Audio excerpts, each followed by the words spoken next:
Dr. Tabor, you named this course Christianity Before Paul, but I thought that Paul invented Christianity. You do hear that a lot. So what? In a book, I think you have it behind me, Paul and Jesus, I sort of say that. So did I change my mind? No. Partly it's communication.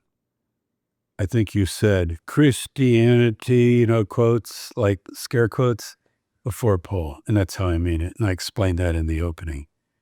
But because this is more telling people about the course, I'll explain it to all of our viewers. Yeah. It isn't really Christianity, but it is. Let's try the Jesus movement before Paul. No, because it starts with John the Baptizer. The John the Baptizer movement and the Jesus movement before Paul? No, because it includes James, the brother of Jesus. So what is it? It has a name later as Nazarene. Messianist is essentially what that means. But Messianist means a group that believes in the Messiah even today. There are certain Jewish groups, they go, we're Messianic Jews. No, you don't have to go, what Messiah? It's pretty obvious. I think you could take a wild guess. Oh, you're those Yeshua people? Yeah, that's what they are. But in its time, it meant something apocalyptic and messianic and even what we call eschatological. Very similar to the Dead Sea Scrolls, but it's a distinct movement. It has a number of participants and leaders. I would put Jesus' mother into it. I've got a book behind me, my new book, The Lost Mary. I would put Mary Magdalene in. I would put John the Baptizer. I would put Jesus. I would put James. Now, none of those are Paul. Paul never mentions those other than, like John the Baptist never mentions, yeah, I met James and Peter, but I didn't name Peter. So he mentions James. Right. But all he says, I went to see James. He's the pillar. Well, let's go with that. So James is the pillar after Jesus dies.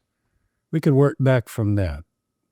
If he's the pillar, what's he the pillar of? You say the church. Well, that's very, very misleading to use the word church.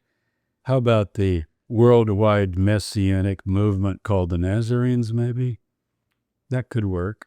Terminology is always a problem. Look, we don't even know what to call the Dead Sea Scroll movement. Right. Most people call it Essene. That's the name Josephus used. So let's throw that out for a minute. So what would you call them? You go, New Covenanters? Yeah, I'd go with that. They say we are the people of the New Covenant. The poor? Yeah, we're the poor ones. If you think of the Dead Sea Scroll movement, for example, Josephus calls them the Essenes, but they never use that term. And we don't know if it even is that descriptive, but it's historian Josephus says it. If you go in the scrolls themselves, I always like to let people identify themselves if possible.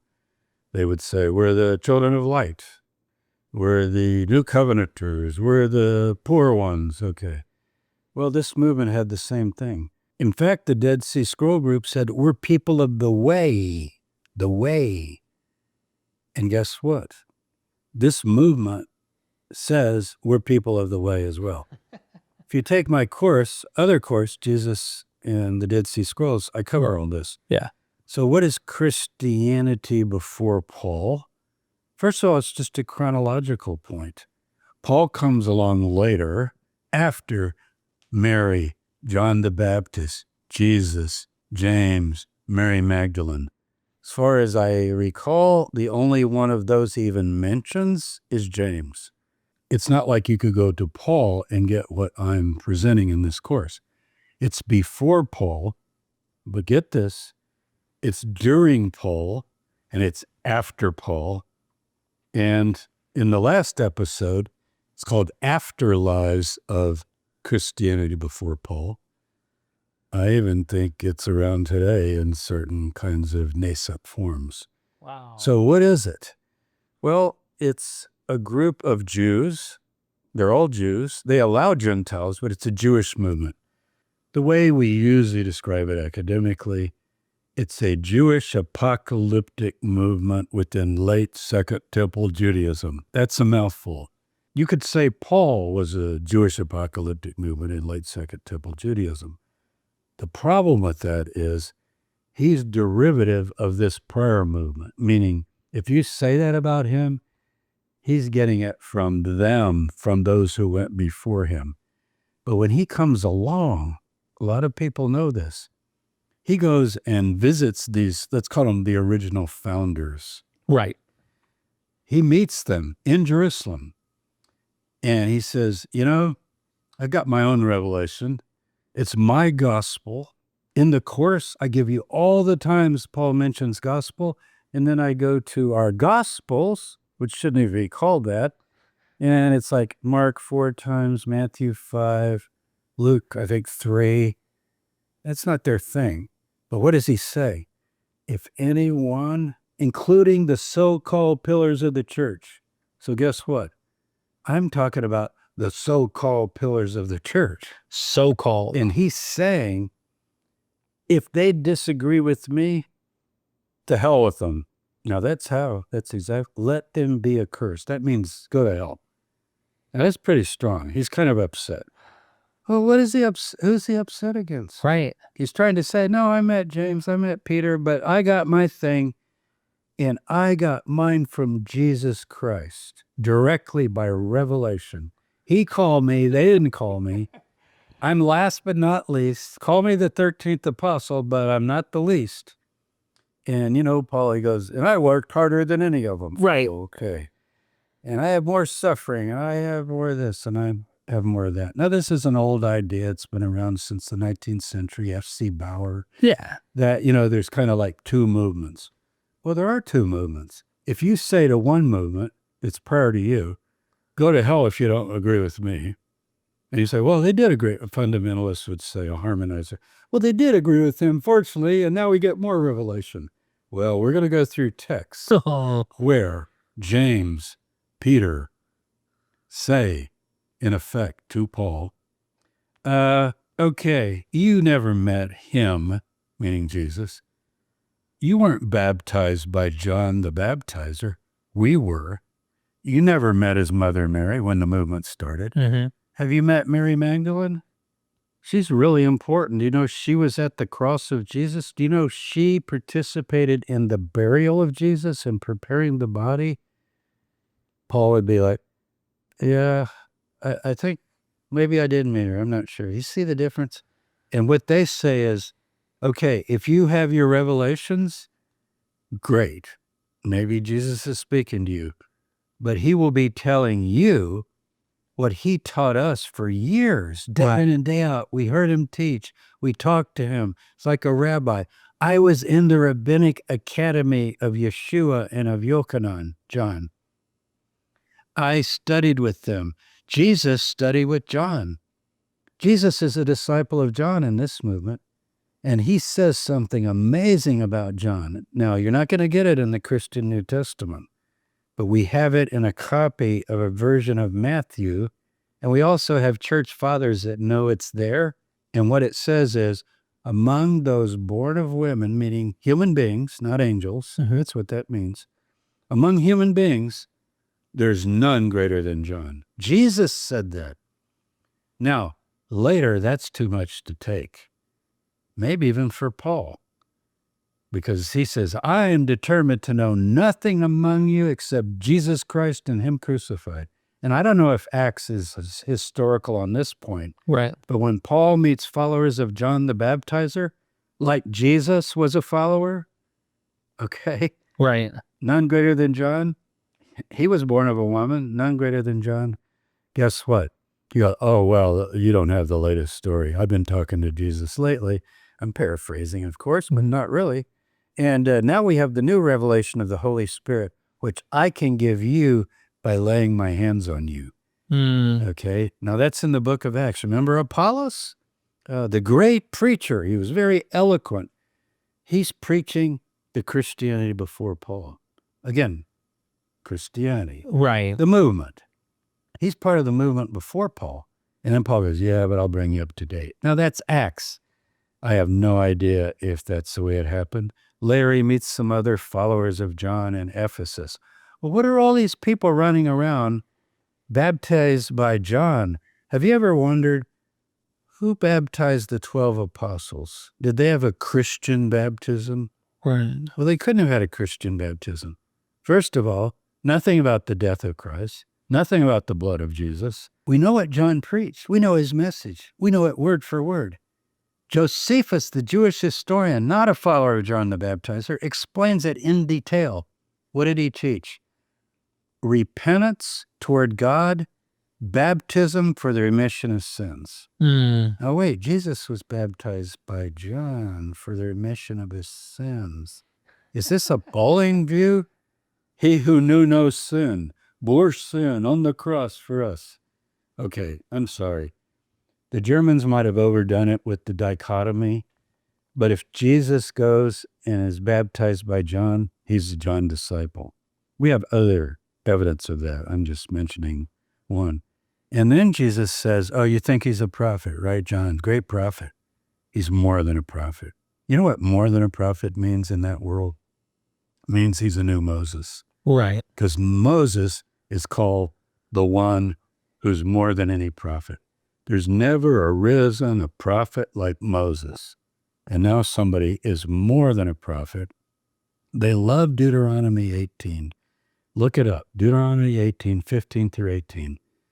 Moses himself speaks and says, after I'm gone in the future, and people go, it's Joshua. It's not Joshua. Here's why. The Lord will raise up a prophet like me. I tell my students to make them laugh. A pro like Mo. Don't you like that? Yeah. A pro like Mo. A prophet like Moses. Say, well, maybe it's one of Isaiah, Jeremiah. No. John's asked, are you one of the prophets? Are you Jeremiah? Where are you? He says, I'm the voice preparing the way for the Lord. Yod-Heh-Vav-Heh, Jehovah. Wow, what's Jesus doing?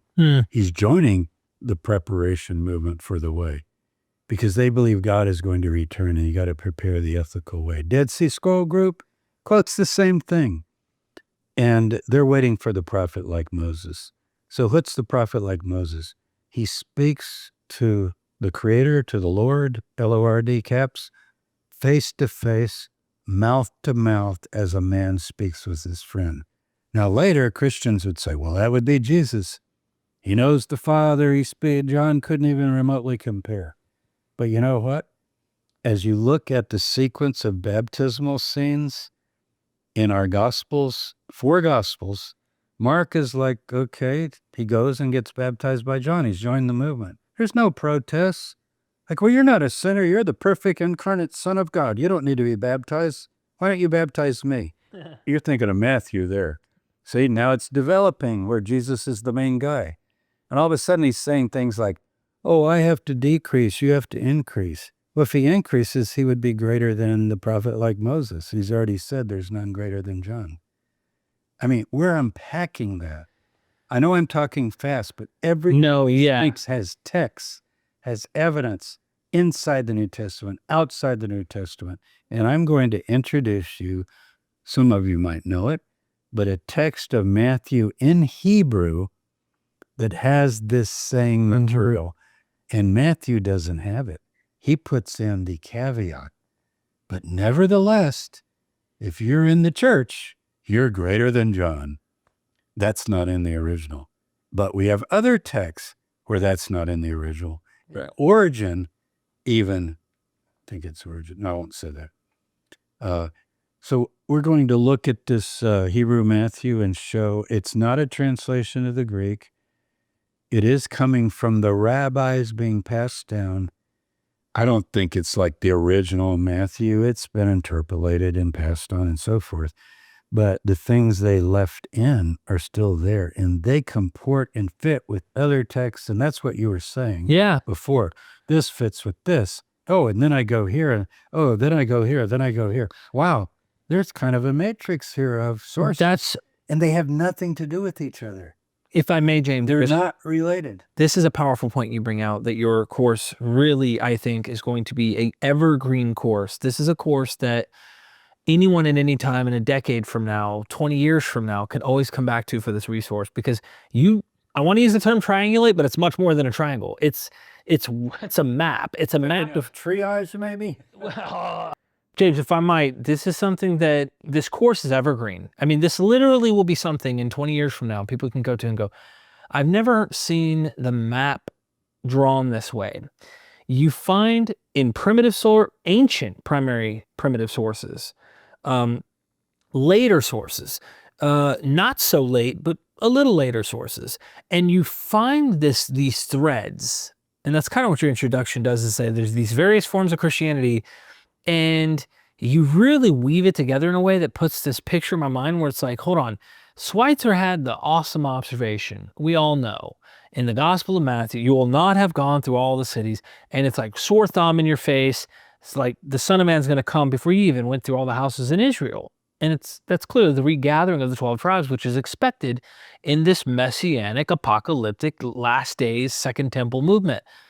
But what blew my mind when I heard this and what you just said, tacking onto that, is by the end of this course, I saw more fossils. It was not just that's a no-brainer, but then there are other no-brainers.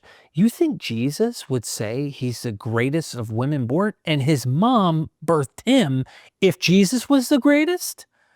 That's a fossil. How come nobody's yelling that and going, and you're doing that, and it's going, man, you're doing like a Schweitzer 2.0, where it makes me realize, like, oh my gosh, the historical stuff. There's history here, Jesus, John, the whole nine. And I hope people will sign up for this course.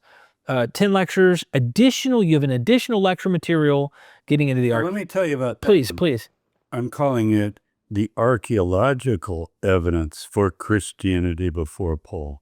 This would be the material evidence. Gotcha. So the 10 lessons do the course, basically 9 plus a recap on, do we still have it today, and how did it pass through history, and so forth.